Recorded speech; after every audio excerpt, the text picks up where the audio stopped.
Warahmatullahi wabarakatuh. Pada sore hari ini kita akan membahas tentang pengelolaan sumber daya aparatur dalam reformasi birokrasi. Mudah-mudahan kita selalu sehat ya, bisa menjalankan aktivitas keseharian kita gitu, karena kesehatan adalah kunci yang paling utama.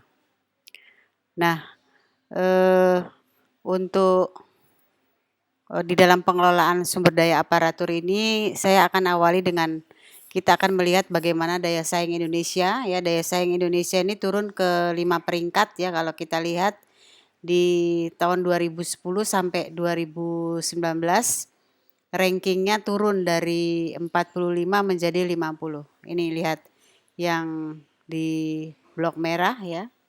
Indonesia pada tahun 2018 ranking ke 45, sedangkan tahun 2019 jadi 50. Kemudian kalau dilihat dari skornya juga demikian. Di tahun 2018 64,9, di tahun 2019 jadi 64,6% gitu ya. Ini kalau kita lihat dari daya saingnya. Kemudian salah satu penilaian kinerja birokrasi, ya kita akan melihat bagaimana efisiensi birokrasi di Indonesia ya. Di tahun 2012 kalau kita lihat skornya Indonesia itu nomor 3 dari bawah gitu ya. Setelah India, ini dari bawah loh ya yang saya bilang, setelah India, Vietnam, kemudian Indonesia gitu ya. Sedangkan yang lain itu lebih tinggi. Kemudian bagaimana yang corruption index?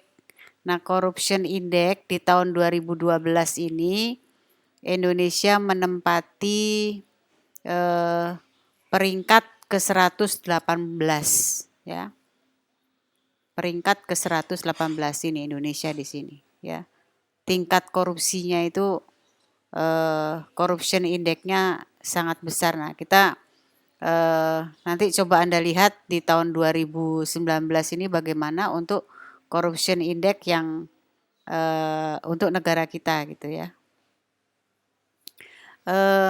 Kita akan melihat bagaimana reformasi birokrasi untuk menjawab tantangan di masa depan. Strategi reformasi birokrasi nasional ya, kalau kita lihat dari Undang-Undang Aparatur Sipil Negara, ini akan kita lihat dari dua sisi, dari sisi makro dan mikro. Kalau dari makro tentunya kita akan melihat dari kerangka regulasi nasional, sedangkan dari sisi mikro akan kita lihat bagaimana program atau kegiatan pada tingkat instansi. Ya, tingkat instansi dalam hal ini adalah KL atau Kementerian Lembaga dan Pemerintah Daerah. Nah, dari segi makro tentunya berdasarkan peraturan pelaksanaan ya. Di dalam peraturan pelaksanaan ini ada 19 peraturan pemerintah ya, 4 peraturan presiden dan 1 peraturan menteri. Kemudian di dalam rancangan undang-undang administrasi pemerintahan ya, di kerangka makronya juga terlihat. Kemudian di rancangan undang-undang sistem pengawasan internal pemerintah ini juga terlihat. Sedangkan ya untuk 9 program percepatan reformasi birokrasi ini mulai dari penataan struktur organisasi pemerintah gitu ya. Kemudian yang kedua penataan jumlah dan distribusi PNS, pengembangan sistem seleksi dan promosi secara terbuka, ya peningkatan profesionalisasi PNS, ya pengembangan sistem pemerintahan, kemudian pemerintahan elektronik yang terintegrasi gitu ya, kemudian peningkatan pelayanan publik, peningkatan integritas dan akuntabilitas kinerja aparatur ya, kemudian juga peningkatan kesejahteraan pegawai negeri. Dan yang ke-9 adalah peningkatan efisiensi belanja aparatur. Nah, kalau kita lihat dari 9 program percepatan reformasi birokrasi ini, penataan struktur organisasi pemerintah ini adalah menjadi bagian yang utama ya, karena ada pada posisi yang pertama. Berdasarkan Undang-Undang 2299 ya, sebelumnya Undang-Undang 5 tahun 1974, kemudian diperbarui dengan Undang-Undang eh, nomor 22 tahun 1999 tentang pemerintahan daerah, di mana di dalam penataan struktur atau restrukturisasi organisasi ini muncul peraturan pemerintah nomor 84 tahun 2000 yang tadinya struktur organisasi ini sangat besar ya, upsizing, karena ini adalah awal berlakunya reformasi birokrasi sehingga ada euforia yang dirasakan oleh seluruh masyarakat Indonesia. Nah, ini yang mengakibatkan struktur organisasi ini menjadi besar, ya. Kemudian 3 tahun kemudian muncul PP 8 tahun 2003, ya, di mana pada PP 8 tahun 2003 ini terjadi besar-besaran ya, perampingan besar-besaran, sehingga kalau kita lihat best practice-nya pada pemerintah Kota Surabaya, ada sekitar 320 pegawai yang non-job gitu ya, karena adanya perampingan dari struktur organisasi. Nah, kalau kita bicara tentang struktur organisasi, tentunya terkait dengan penataan jumlah dan distribusi PNS.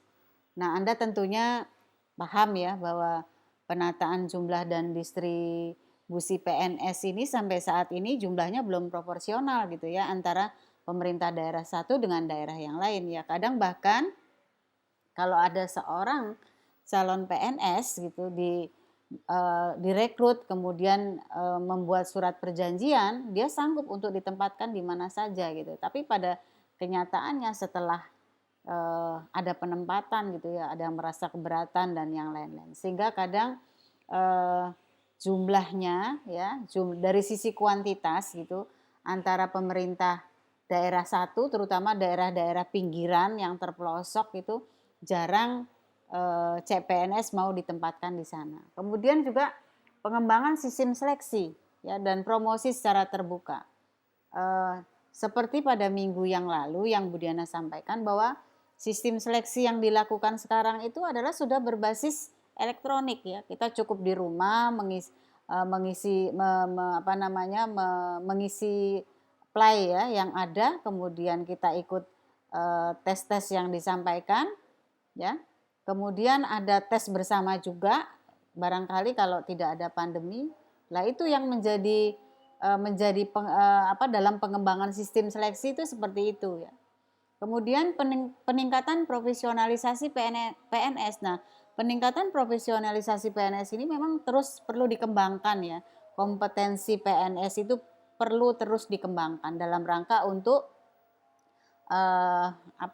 meningkatkan kemampuan ya dari PNS yang bersangkutan. Kemudian pengembangan sistem pemerintahan elektronik yang terintegrasi ya.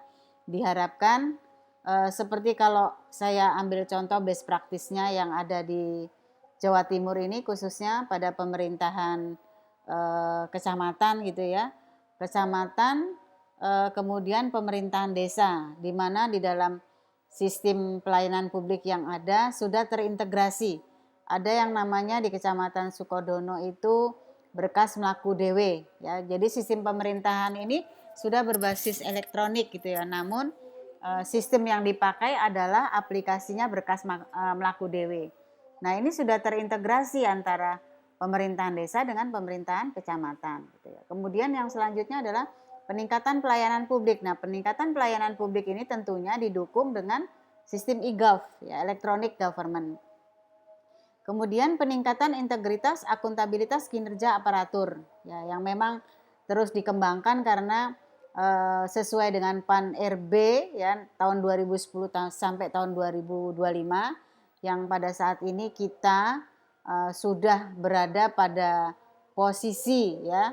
Posisi kita ini sekarang sudah berada di tahun 2020, berarti kurang 5 tahun lagi. Bagaimana kondisi integritas dan akuntabilitas kinerja aparatur ini sebetulnya sudah harus terevaluasi gitu ya.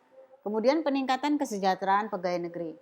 Nah, dengan adanya ketentuan peraturan perundang-undangan ya, kemudian diikuti dengan peraturan dan keputusan Menteri Keuangan, maka pemerintah menetapkan adanya TPP atau tunjangan penambahan penghasilan ya. Tunjangan tambahan penghasilan ini adalah guna meningkatkan kesejahteraan pegawai negeri yang semula gaji mereka itu yang di golongan bawah itu kurang dari 3,5 juta, maka sekarang lebih dari 3,5 juta paling tidak UMR gitu ya. Kemudian yang kesembilan adalah peningkatan efisiensi belanja aparatur. Nah, dari tahun ke tahun program kegiatan ya RAB, rencana anggaran pemerintah daerah maupun pusat gitu ya selalu menjadi pantauan mana yang kurang penting dan mana yang sangat penting, itu harus dilihat prioritasnya sehingga peningkatan efisiensi daripada belanja aparatur itu bisa dilakukan dengan baik.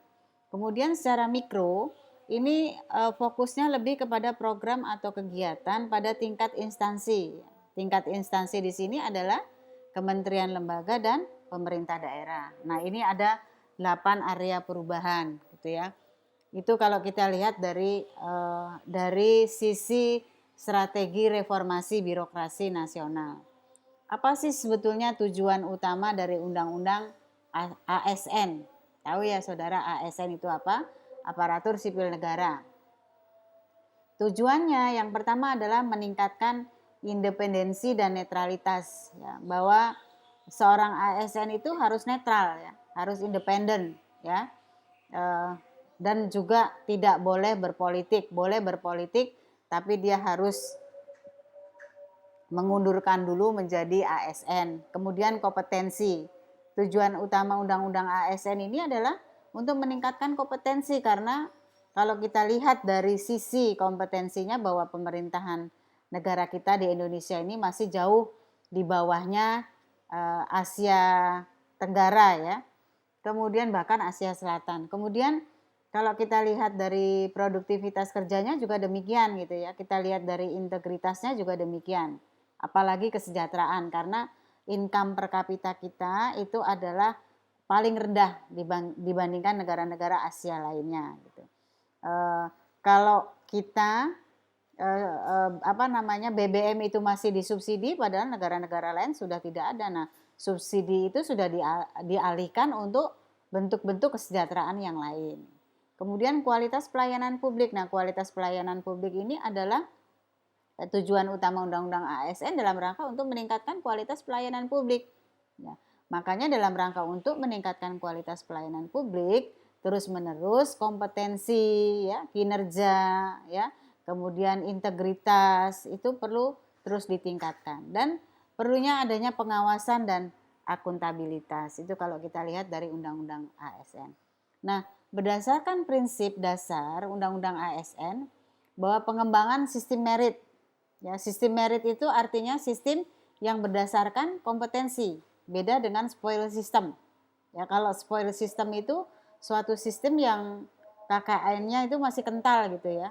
Kalau merit ini berdasarkan kompetensi.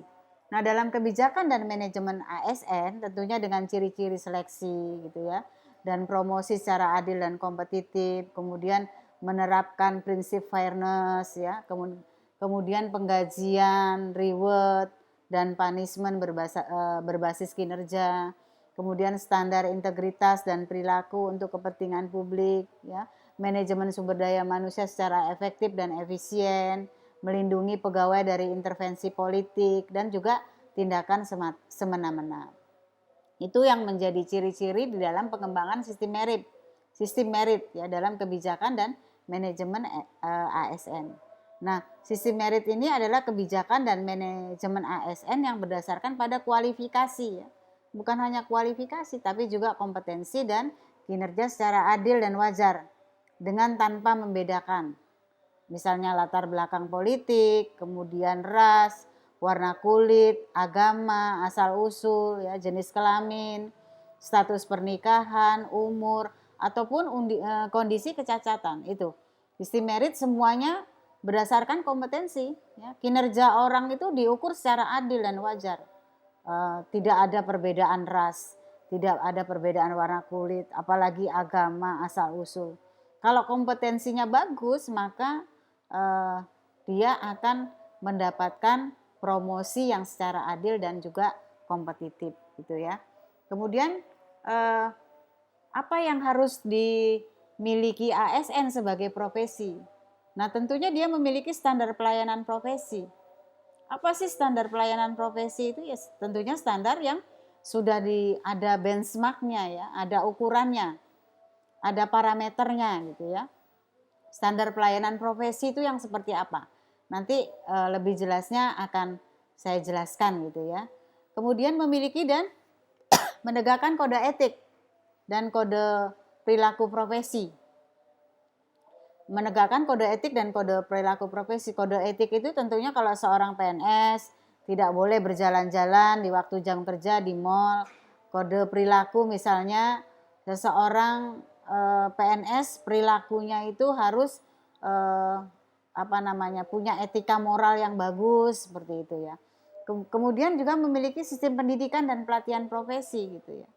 Karena memang ASN sebagai profesi, maka semuanya diukur dari profesi. Memiliki sistem pendidikan dan pelatihan profesi. Profesinya sebagai apa? Nah, kalau dia sebagai seorang dosen, maka dengan sendirinya kompetensi yang harus dimiliki adalah profesinya di bidang akademik. Apa misalnya kalau dia belum S2, maka dia harus S2. Kalau dia belum S3, maka dia harus S3. Ya, dia harus harus punya jabatan fungsional misalnya, meningkatkan kompetensinya guna meningkatkan juga jabatan fungsional yang ada gitu. Kemudian memiliki standar sertifikasi profesi. Nah, di bidang akademik dosen ini standar sertifikasi dosen juga ada. Guru juga demikian gitu ya. Kemudian memiliki organisasi profesi yang independen. Ini adalah ASN sebagai profesi. Apa sih yang disebut dengan pegawai ASN gitu? Nah, menurut pasal 1 butir 3 dan pasal 7 ya, yang namanya ASN itu dibagi dua. Yang pertama PNS berdasarkan pasal 1 butir 3 dan pasal 7, dan yang satunya lagi namanya P3K ya. PPPK ya.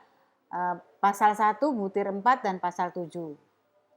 Nah, PNS ini adalah statusnya pegawai tetap dan memiliki NIP secara nasional. Kalau dulu NIP itu dilihatnya berdasarkan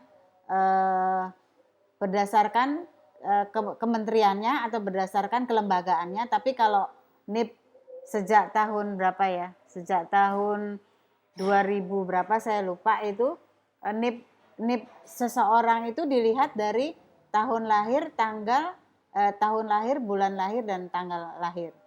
Kemudian menduduki jabatan pemerintahan. Itu kalau PNS boleh menduduki jabatan pemerintahan, sedangkan yang P3K diangkat dengan perjanjian kerja sesuai dengan kebutuhan instansi dan ketentuan undang-undang, dan juga melaksanakan tugas pemerintahan. Nah, kedua-duanya berkedudukan sebagai unsur aparatur negara ya, yang melaksanakan kebijakan yang ditetapkan oleh pimpinan. Nah, ini juga harus bebas dari pengaruh atau intervensi golongan dan partai politik. Itu pengertian dari pegawai ASN. Kemudian jabatan ASN. Jabatan ASN itu ada 3, jabatan administrasi, jabatan fungsional, dan jabatan pimpinan tertinggi.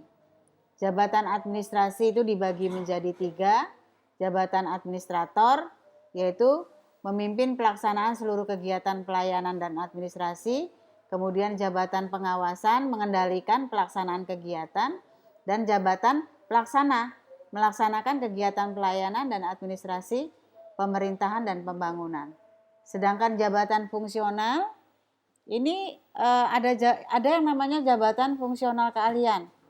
Terdiri dari apa saja misalnya? Ahli utama, ahli madya misalnya, ahli muda, ahli pertama gitu ya. Kemudian bagaimana yang jabatan fungsional keterampilan?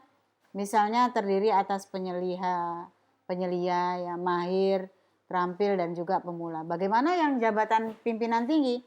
Ya, misalnya jabatan pimpinan tinggi utama, jabatan pimpinan tinggi madya, dan jabatan pimpinan tinggi pratama.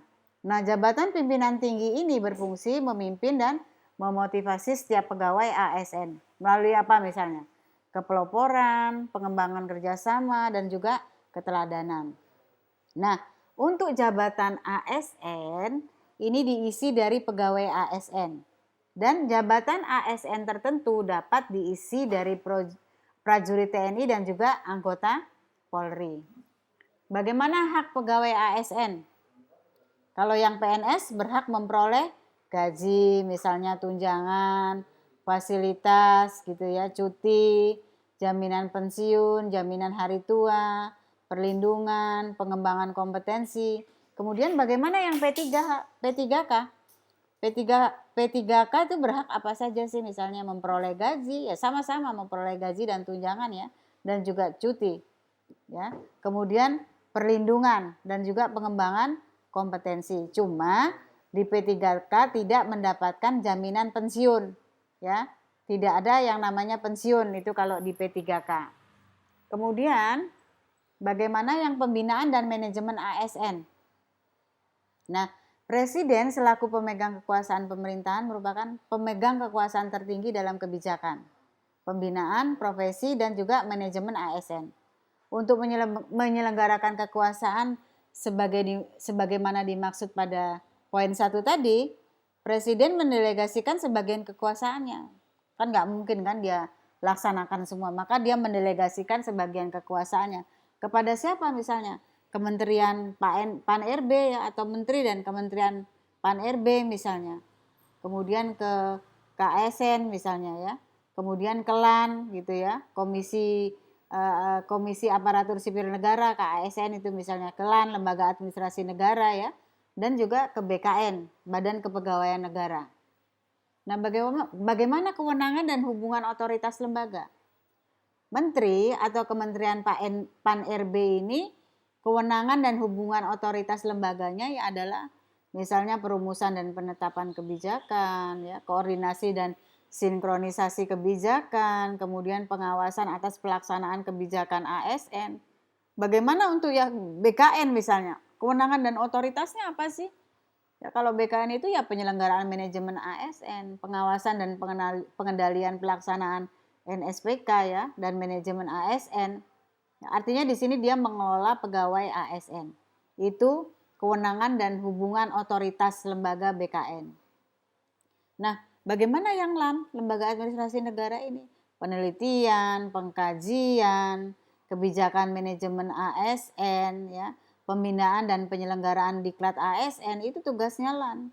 Kemudian yang Komisi Aparatur Sipil Negara ini apa? Misalnya monitoring, evaluasi, kebijakan, rekomendasi, ya, tentunya rekomendasi yang mengikat.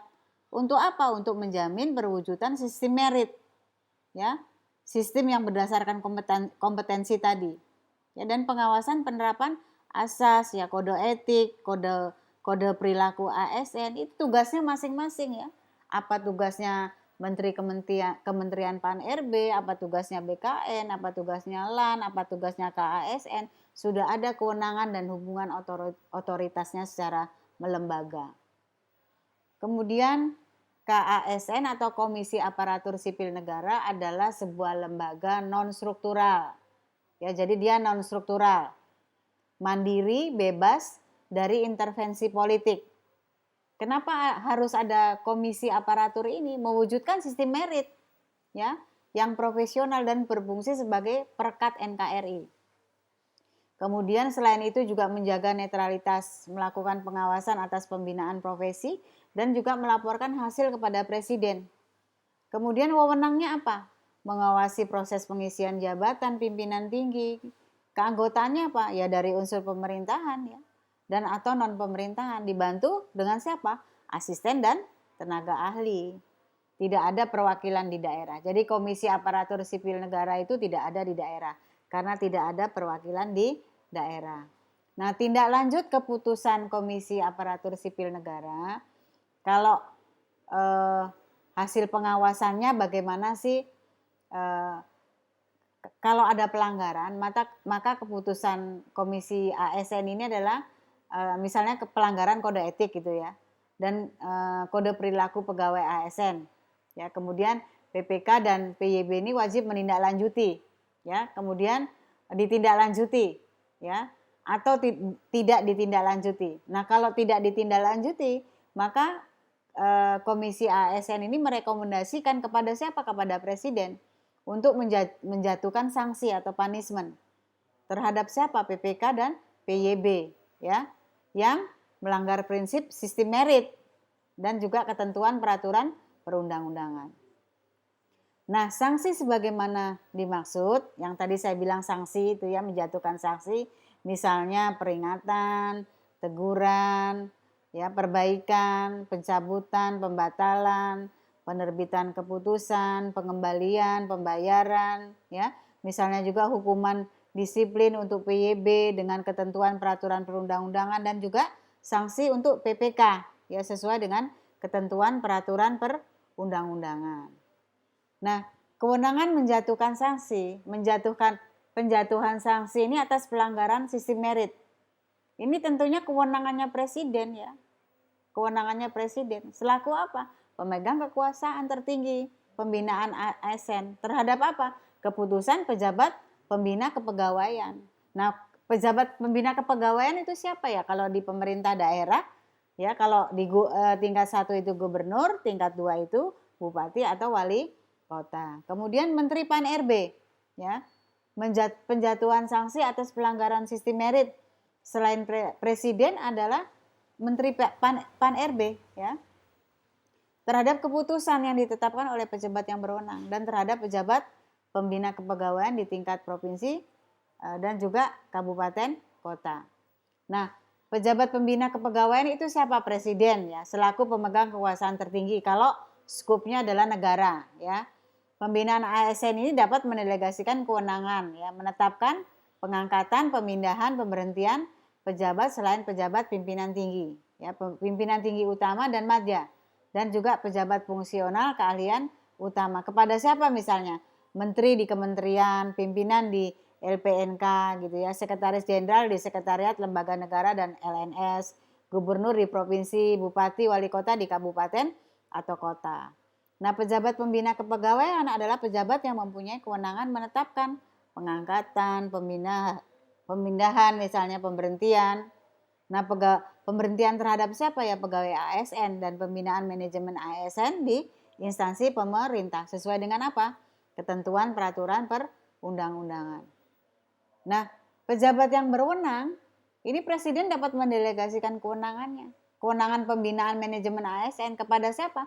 Pejabat yang berwenang di kementerian, ya.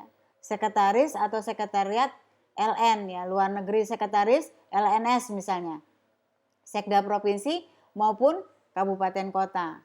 Nah, pejabat yang berwenang dalam menjalankan fungsi manajemen ASN di instansi pemerintahan, ya, berdasarkan sistem merit. Dan tentunya di sini harus berkonsultasi dengan pejabat pembina kepegawaian di instansi masing-masing. Nah, pejabat yang berwenang ini memberikan rekomendasi. Rekomendasi apa? Ya, usulan kepada pejabat pembina kepegawaian di instansi masing-masing. Kemudian pejabat yang berwenang mengusulkan pengangkatan. Bukan hanya pengangkatan tapi pemindahan, pemberhentian, ya, pejabat administrasi ini. Nah, pejabat yang berwenang adalah pejabat yang mempunyai kewenangan pelaksanaan proses pengangkatan, ya, pemindahan, pemberhentian pegawai ASN sesuai dengan ketentuan perundang-undangan. Nah, kalau kita lihat di manajemen PNS meliputi apa saja sih?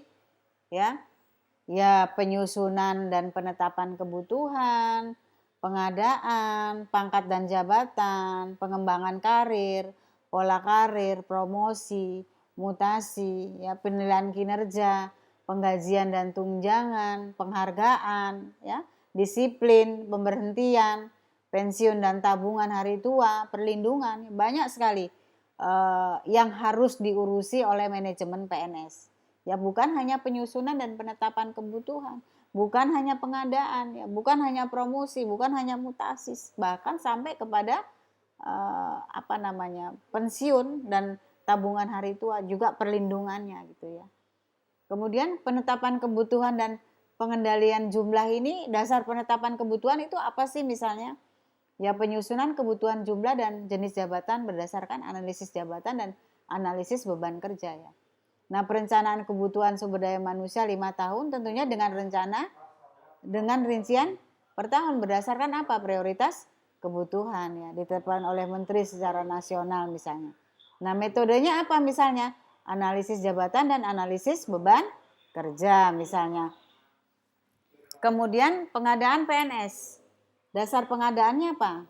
Pengisian kebutuhan jabatan yang lowong. Jadi jabatan-jabatan yang lowong ini harus diisi ya sesuai kebutuhan pegawai yang ditetapkan menteri. Tahapannya melalui apa misalnya? Perencanaan, pengumuman lowongan. Pertama dilakukan perencanaan. Kemudian pengumuman lowongan ya. Kemudian pelamaran. Ini tahapannya ya di dalam pengadaan. Seleksi. Nah, seleksi itu meliputi apa saja misalnya? Ya, administrasi, kompetensi dasar, kompetensi bidang ya. Belum lagi pengumuman hasil seleksi. Masa percobaan, pengangkatan menjadi PNS itu pengadaan PNS. Bagaimana yang pangkat dan jabatan? Nah, PNS diangkat dalam pangkat dan jabatan tertentu. Nah, biasanya setiap jabatan ini dikelompokkan dalam klasifikasi jabatan PNS ya, yang menunjukkan kesamaan karakteristik, mekanisme dan juga pola kerja.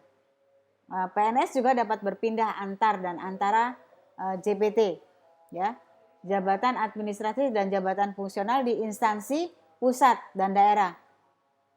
Berdasarkan apa misalnya? Kualifikasi, kompetensi, dan juga penilaian kinerja. Nah, PNS ini juga dapat diangkat dalam jabatan tertentu pada lingkungan instansi TNI dan Polri ya, yang pangkat dan jabatannya tentunya disesuaikan gitu. Kalau dia pindahnya misalnya golongan 3A ya itu akan disesuaikan. Kalau dia pindahnya misalnya golongan 2D maka akan disesuaikan dengan pangkat dan jabatan di lingkungan instansi TNI dan Polri. Jadi PNS ketika di tempat asalnya itu apa sih? Nah, golongan dan pangkat yang ada di TNI Polri ini apa? Itu akan disesuaikan, tentunya levelnya yang sama gitu ya. Kemudian pengembangan karir. Nah, pengembangan karir ini berdasarkan apa? Kualifikasi, kompetensi ya. Kompetensi ini bisa teknis, manajerial, sosial, kultural gitu ya. Kemudian yang ketiga penilaian kinerja ya, kebutuhan instansi pemerintah. Ini dilakukan dengan mempertimbangkan tentunya integritas dan moralitas. Nah, bagaimana yang pengembangan kompetensi? Nah, setiap pegawai ASN tentunya di sini memiliki hak dan kesempatan untuk mengembangkan kompetensinya. Antara lain misalnya melalui pendidikan dan latihan, seminar, kursus, penataran gitu ya, dan juga harus dievaluasi ya oleh PYB dan digunakan sebagai salah satu dasar dalam pengangkatan jabatan dan pengembangan karir. Evaluasi ini kalau pegawai negeri itu dilakukan evaluasinya setiap 1 tahun sekali dan wajib disusun dengan rencana pengembangannya ya. Perlu digarisbawahi bahwa PNS ini diberi kesempatan untuk melakukan praktek kerja di instansi lain ya, baik yang di pusat, di daerah, melalui apa misalnya pertukaran PNS dengan pegawai swasta dalam waktu paling lama 1 tahun ya, dan pelaksananya biasanya dikoordinasikan oleh LAN dan BKN. Nah, bagaimana yang promosi PNS? Nah, setiap PNS ini mempunyai syarat ya, mempunyai hak yang sama untuk dipromosikan ke jenjang jabatan yang lebih tinggi. Ya, misalnya promosi PNS ini berdasarkan perbandingan objektif. Apanya yang dilihat misalnya? Kompetensinya, kualifikasinya, persyaratan yang dibutuhkan oleh jabatan misalnya. Penilaian atas prestasi kerja, kepemimpinan, kerjasama, kreativitas ya. Kemudian pertimbangan dari tim penilai kinerja PNS misalnya pada instansi pemerintah. Nah, ini tentunya tidak membedakan gender ya. Tidak ada perbedaan gender. Kemudian tidak ada perbedaan suku, tidak ada perbedaan agama, tidak ada perbedaan ras dan juga golongan. Promosi pejabat administrasi dan pejabat fungsional PNS ini dilakukan oleh PPK ya. Setelah apa? Mendapat pertimbangan dari tim penilai kinerja PNS ya, pada instansi yang dibentuk oleh PYB. Nah, bagaimana dengan mutasi PNS? Nah, setiap PNS ini dapat dimutasi ya, tugas dan atau lokasi dalam satu instansi pusat ya, kemudian antar instansi pusat atau satu instansi daerah atau bahkan antar instansi daerah ya, antar instansi pusat dan juga instansi daerah dan keperwakilan NKRI di luar negeri. Jadi PNS itu bisa dimutasikan ke berbagai tempat gitu ya. Dilakukan oleh P3K dalam wilayah kewenangannya. Nah, perpindahan PNS antar kabupaten atau kota ini dalam satu provinsi ditetapkan oleh gubernur. Nah, setelah memperoleh pertimbangan dari mana? Tentunya dari kepala BKN. Mutasi PNS antar provinsi ditetapkan oleh Menteri Dalam Negeri. Nah, pertimbangannya siapa ya? Tetap BKN ya sebagai Badan Kepegawaian Negara. Kemudian mutasi PNS daerah ke instansi pusat atau sebaliknya ditetapkan oleh pejabat yang berwenang. Setelah mendapat pertimbangan siapa ya? Tetap kepala BKN, karena BKN ini adalah yang mengurusi seluruh pegawai negeri secara nasional ya. Kalau di daerah-daerah itu ada ada sendiri yang mengurusi, yaitu BKD. Kemudian mutasi PNS ini dilakukan dengan memperhatikan prinsip larangan konflik kepentingan. Ya, pembiayaannya biasanya sebagai dampak mutasi itu dibebankan kepada APBN dan APBD gitu ya. Tidak mungkin dibiayai oleh yang bersangkutan, karena jika seseorang dimutasikan itu saja secara personal dia sudah mengeluarkan biaya ya, tentunya pindah rumah, pindah sekolah mungkin bagi anak-anaknya, sehingga pertimbangan pembiayaan yang menyangkut segala sesuatu secara organisatoris tentunya dibebankan kepada APBN maupun APBD. Nah, bagaimana yang penilaian kinerja PNS? Nah, ini dilakukan berdasarkan misalnya perencanaan kinerja pada tingkat individu dan juga tingkat unit atau organisasi. Apa yang harus diperhatikan? Ya, target, sasaran, hasil, ya, manfaat yang dicapai, juga perilaku PNS. Metodenya apa yang dipakai? Objektif, terukur, akuntabel, partisipatif, dan transparan. Kemudian berada di bawah kewenangan siapa? Ya, PYB. Yang tentunya akan didelegasikan secara berjenjang kepada siapa? Atasan langsung dari PNS gitu ya. Kalau misalnya atasan langsungnya PNS itu siapa? Kalau atasan langsungnya seorang kasubag pasti seorang kabag. Seorang kabag misalnya kepala di atasnya kepala bidang dan yang lain-lain, karena sesuai eselonisasi yang ada. Dan juga dapat mempertimbangkan pendapat rekan kerja setingkat dan bawahannya. Nah, kemudian hasil penilaian kinerja PNS ini akan disampaikan kepada tim penilai. Nah, kalau PNS penilaian kinerjanya tidak mencapai target kinerja, maka akan dikenakan sanksi administrasi, bahkan pemberhentian sesuai dengan ketentuan peraturan perundang-undangan. Tapi seperti minggu lalu yang Bu Diana bilang bahwa untuk penilaian kinerja PNS ini subjektivitasnya sangat tinggi ya. Beda dengan kalau yang di sektor privat ya. Rasa sungkanisme, nggak enaisme, sedulurisme, koncoisme itu masih ada, sehingga jarang lah kalau orang tidak melakukan sesuatu yang indisipliner itu masih di atas rata-rata lah biasanya penilaiannya. Kemudian bagaimana yang penggajian dan tunjangan ya bagi seorang PNS? Pemerintah ini wajib membayar gaji yang adil dan layak kepada PNS ya, serta menjamin kesejahteraannya. Kemudian dibayarkan sesuai dengan beban kerja, tanggung jawab, dan juga resiko pekerjaan. Itu khususnya untuk yang tunjangan ya. Kalau yang gaji itu dari Sabang sampai Merauke itu sama semua. Kemudian pelaksanaannya dilakukan secara bertahap.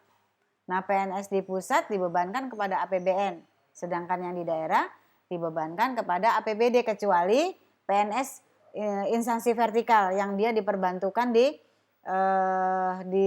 daerah ya, maka untuk gaji, tunjangan dan yang lain-lain dibebankan kepada APBN. Nah, selain gaji itu sebetulnya PNS mendapat apa sih? Dia menerima tunjangan dan fasilitas ya, misalnya tunjangan kinerja dibayar sesuai pencapaian kinerja, tunjangan kemahalan misalnya dibayar sesuai dengan tingkat kemahalan ya, indeks harga di daerah. Nah, tunjangan PNS ini seperti yang saya bilang tadi dibebankan kepada APBN dan APBD. Nah, bagaimana reward ya PNS atau penghargaan? PNS yang telah menunjukkan kesetiaan, pengabdian, kecakapan, kejujuran, kedisiplinan, prestasi kerja ya dalam pelaksanaan tugasnya itu dapat diberikan penghargaan. Penghargaan apa misalnya? Tanda kehormatan, kenaikan pangkat istimewa, kesempatan prioritas untuk pengembangan kompetensi, dan juga bahkan kesempatan menghadiri acara-acara resmi. atau acara-acara kenegaraan gitu ya. Itu penghargaan yang diberikan. Kemudian bagaimana pemberhentiannya? PNS diberhentikan dengan hormat karena apa misalnya? Meninggal dunia. Gak mungkin orang yang meninggal ini tidak akan diberhentikan, tentunya berhenti dengan sendirinya. Tapi secara formalnya ada urusan-urusan administrasi yang harus dilakukan ya. Kemudian atas permintaan sendiri, ya barangkali dia mau buka usaha gitu ya, maka dia minta berhenti gitu, atau barangkali dia sakit, atau barangkali alasan-alasan apapun gitu ya. Kemudian mencapai batas usia pensiun, ya kalau sekarang batas usia pensiun itu adalah 58 tahun, ya. Kalau dosen itu seperti saya ini 65 tahun, ya. Jadi saudara masih bisa ketemu saya itu kurang lebih 13 tahun lagi, gitu ya. Nah, perampingan organisasi atau kebijakan pemerintah yang mengakibatkan pensiun dini. Ini yang membuat pemberhentian PNS, perampingan organisasi, ya. Pensiun dini tapi jarang dilakukan ya. Tidak cakap jasmani, rohani, ya, sehingga tidak dapat menjalankan tugas misalnya karena sakit, ya. Kemudian yang menyebabkan dia tidak bisa melaksanakan aktivitas pekerjaan. Nah, PNS ini juga bisa diberhentikan dengan hormat, ya. Atau tidak diberhentikan karena dihukum, dipenjara, dikurung ya, berdasarkan keputusan pengadilan yang memiliki kekuatan hukum karena melakukan tindak pidana misalnya, ya, dipenjara selama 2 tahun dengan tidak berencana, ya. PNS diberhentikan dengan hormat, tidak atas permintaan sendiri karena melakukan pelanggaran disiplin PNS tingkat berat misalnya seperti itu. Nah, pemberhentian yang tidak dengan hormat itu yang bagaimana misalnya? Karena melakukan penyelewengan misalnya terhadap Pancasila dan undang-undang misalnya ya, dihukum, dipenjara berdasarkan putusan pengadilan ya, yang memiliki kekuatan hukum, tetap karena melakukan tindak pidana kejahatan jabatan misalnya. Kemudian menjadi anggota dan atau pengurus partai politik ya, dihukum, dipenjara berdasarkan putusan pengadilan yang telah memiliki kekuatan hukum ya, karena melakukan tindak pidana dan dipidana penjara paling singkat 2 tahun ya, dan dipidana yang dilakukan dengan berencana. Itu misalnya ya pemberhentian, contoh-contoh pemberhentian tidak dengan hormat. Nah, bagaimana yang pemberhentian sementara PNS? Ya, diangkat menjadi pejabat negara, diangkat menjadi komisioner misalnya, atau anggota lembaga non struktural, ditahan karena menjadi tersangka tindak pidana, kan nggak enak ya. Kalau diangkat menjadi pejabat negara kan enak, tapi kalau ditahan karena menjadi tersangka tidak pidana itu auzubillah min dzalik tentunya ya. Mengaktifkan kembali PNS yang diberhentikan sementara misalnya dilakukan oleh pejabat pembina kepegawaian yang seperti saya bilang tadi, kalau di tingkat 1 gubernur, tingkat 2 misalnya bupati atau wali kota. Nah, batas usia pensiun 50 tahun bagi pejabat administrasi ya, 60 tahun bagi pejabat pimpinan tinggi. Ya, sesuai dengan ketentuan peraturan undang-undangan bagi pejabat fungsional ya. Kalau yang lektor kepala itu 65, kalau guru besar itu 70 kalau di bidang akademisi, di bidang akademik. Kemudian jaminan pensiun dan jaminan hari tua. Hak bagi PNS yang berhenti bekerja misalnya, diberikan jaminan apa saja sih? PNS diberikan jaminan pensiun kalau apa? Kalau meninggal ya, atas permintaan sendiri dengan usia dan masa kerja tentu. Dia sudah 58 tahun gitu ya. Dia minta diberhentikan, nggak usah diberhentikan, berhenti sendiri karena memang sudah mencapai batas usia pensiun. Perampingan organisasi misalnya. Ya, ini merupakan kebijakan pemerintah yang mengakibatkan pensiun dini atau tidak cakap jasmani dan rohani ya, dalam menjalankan tugas dan kewajiban. Nah, jaminan pensiun dan jaminan hari tua ini mencakup jaminan pensiunan dan jaminan hari tua yang diberikan dalam program jaminan sosial nasional, gitu ya.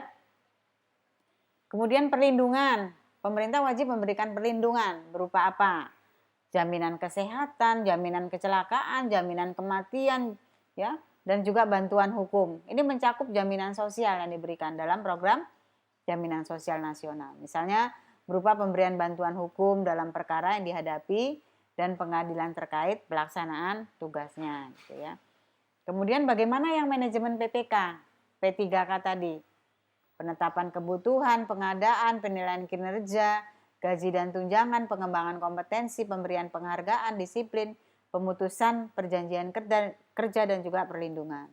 Penetapan kebutuhan misalnya, setiap instansi pemerintah wajib menyusun kebutuhan jumlah dan jenis jabatan P3K. Berdasarkan apa? Analisis jabatan dan analisis beban kerja. Jenis jabatan yang dapat diisi oleh P3K ini pasti akan diatur dengan peraturan presiden, ya. Kalau ada undang-undang, belum ada PP-nya, maka tidak bisa dilaksanakan. Kemudian penyusunan kebutuhan jumlah P3K dilakukan untuk jangka waktu 5 tahun, ya, yang diperinci per 1 tahun berdasarkan prioritas kebutuhan. Kebutuhan jumlah dan jenis jabatan P3K sebagaimana dimaksud ditetapkan dengan keputusan menteri. Ini pengadaannya seperti ini, ya.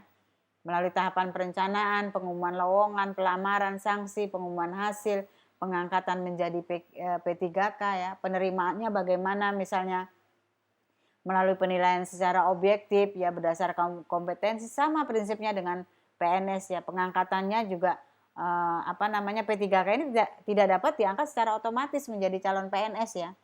Untuk diangkat menjadi calon PNS harus mengikuti semua proses seleksi, ya, yang dilakukan bagi calon PNS sesuai dengan ketentuan peraturan perundang-undangan yang berlaku. Nah, pengisian jabatan pimpinan tinggi untuk sifat dasar pengisiannya dilakukan secara kompetitif dan terbuka di kalangan PNS. Seleksinya dilakukan oleh panitia seleksi tentunya, ya, yang dipilih dan diangkat oleh pejabat pembina kepegawaian dengan berkoordinasi dengan Komisi ASN. Proses pengisiannya bagaimana, misalnya pimpinan tinggi utama dan madya dilakukan pada tingkat nasional. Pimpinan tinggi pratama dilakukan pada tingkat nasional, provinsi atau instansi dalam satu kabupaten atau kota. Ini yang pengisian JPT non PNS, ya. Berasal dari mana? Ini sudah ada ketentuannya, misalnya berasal dari non PNS dengan persetujuan presiden, ya, dilakukan secara terbuka, kompetitif, serta ditetapkan dalam Kepres. Diisi oleh prajurit, maka anggota Polri setelah mengundurkan diri dari dinas aktifnya, maka dia dibutuhkan dan sesuai dengan kompetensi, ya, yang ditetapkan melalui proses secara terbuka dan kompetitif. JPT, ya, jabatan fungsional tertentu di lingkungan instansi pemerintah tertentu, ini juga dapat diisi oleh prajurit dan TNI anggota Polri sesuai dengan kompetensi berdasarkan ketentuan peraturan perundang-undangan, ya. Ini pengisiannya, kalau kita lihat gambarnya, ya. Ini gambarnya.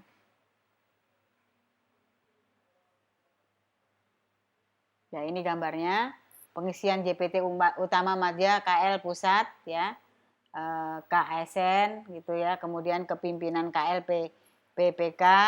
Yang ini mulai dari nomor 1 ini. Nah, ini nomor 1 sini, koordinasi ke sini, kemudian yang nomor 2 sini gitu, ya. Kemudian yang nomor 3 ini ada penyeleksian JPT secara terbuka. Ini pengisian JPT melalui alur-alur yang ada di sini.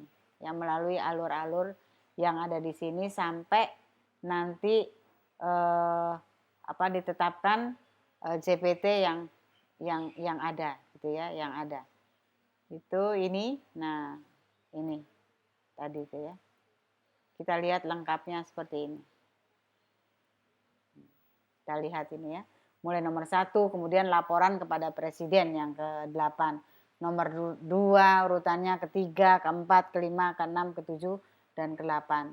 Ini mekanisme seleksinya. Ini mekanisme seleksinya kalau Anda lihat, ya, seperti ini. Nah, coba diperhatikan sampai juga laporannya ke presiden, ya, mekanisme seleksinya. Ini nomor 1 harus apa, nomor 2 harus apa, 3 apa, ya, 4 apa, 5, 6, 7, 8 dan seterusnya. Ya. Ini mekanisme yang madya di daerah, ya. Ini yang madya di daerah seperti ini seleksinya sampai dari presiden ke Mendagri dari Mendagri balik lagi ke presiden lah. Ini urut-urutannya gitu, ya, urut-urutannya. Kemudian kita lihat lagi ini pratama yang jabatan fungsional.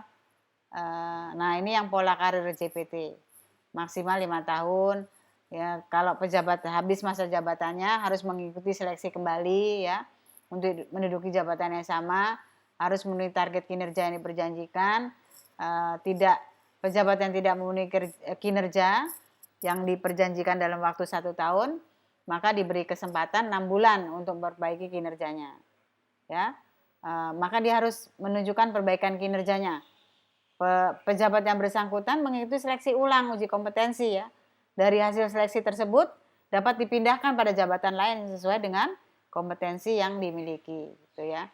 Ini organisasi ASN, kedudukannya wadah korps profesi pegawai ASN RI untuk menyalurkan aspirasinya. Tujuannya menjaga kode etik, mewujudkan jiwa korps, fungsinya pembinaan, memberikan perlindungan, memberi rekomendasi, penyelenggaraan usaha-usaha untuk peningkatan kesejahteraan itu ya. Ini sistem informasi ASN, tujuannya, sifatnya gitu ya. Pengelolaannya, bagaimana pengelolaannya adalah BKN dapat digunakan sebagai akses ya. Digunakan diakses oleh siapa? Instansi terkait, baik untuk keperluan update data maupun untuk pengambilan keputusan. Ini penyetaraannya ya. Jabatan eselon 1A LPNK setara dengan JPT utama gitu ya. Kemudian ini ketentuan transaksi, ketentuan afirmatif ya. Penyetaraannya pada saat undang-undang ini mulai berlaku terhadap jabatan PNS dilakukan penyetaraan. Eselon 1A kepala LPNK setara dengan JPT utama. 1B eselon 1A, eselon 1B setara dengan JPT madya. Eselon 2 setara dengan JPT pertama. Eselon 3 setara dengan jabatan administrator. Eselon 4 setara dengan jabatan pengawas. Eselon 5 misalnya setara dengan jabatan pelaksana. Sampai dengan berlakunya peraturan pelaksanaan mengenai jabatan ASN dalam undang-undang ini. Nah, bagaimana yang ketentuannya transisi? Peraturan pelaksanaan undang-undang ini harus sudah ditetapkan paling lama 2 tahun sejak undang-undang ini diundangkan. Tapi di Indonesia itu walaupun dibuat punishment gitu ya, kadang ketentuan yang ada tidak terlaksana dengan baik. Ketentuan peraturan perundang-undang mengenai kode etik dan penyelesaian pelanggaran terhadap kode etik ini bagi jabatan fungsional tertentu dinyatakan tetap berlaku sepanjang tidak ada bertentangan dengan undang-undang ini. Nah, pegawai negeri sipil pusat dan pegawai negeri sipil daerah disebut sebagai pegawai ASN. Ini ketentuan afirmatifnya. Kebijakan dan manajemen ASN yang diatur dalam undang-undang ini dilaksanakan dengan memperhatikan apa misalnya? Kekhususan daerah tertentu, warga negara yang berkebutuhan khusus ya. Kalau kita lihat di penjelasan pasal yang dimaksud, apa sih yang dimaksud dengan daerah-daerah tertentu? Misalnya daerah yang memiliki otonomi khusus, ya, atau daerah tertinggal, atau daerah konflik, atau daerah terpencil, atau daerah istimewa. Itu daerah-daerah yang memiliki yang disebut dengan daerah-daerah tertentu, ya.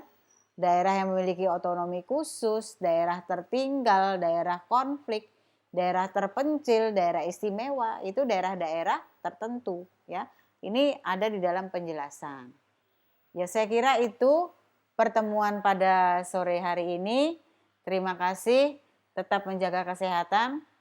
Di perkuliahan kali ini ada tugas bagi saudara untuk membuat resum dari perkuliahan yang saya sampaikan. Ya, paling lama nanti malam, paling lama besok pagi saya ralat, paling lama besok pagi jam 7 Anda sudah submit. Ya, saya kira itu. Terima kasih. Wassalamualaikum warahmatullahi wabarakatuh.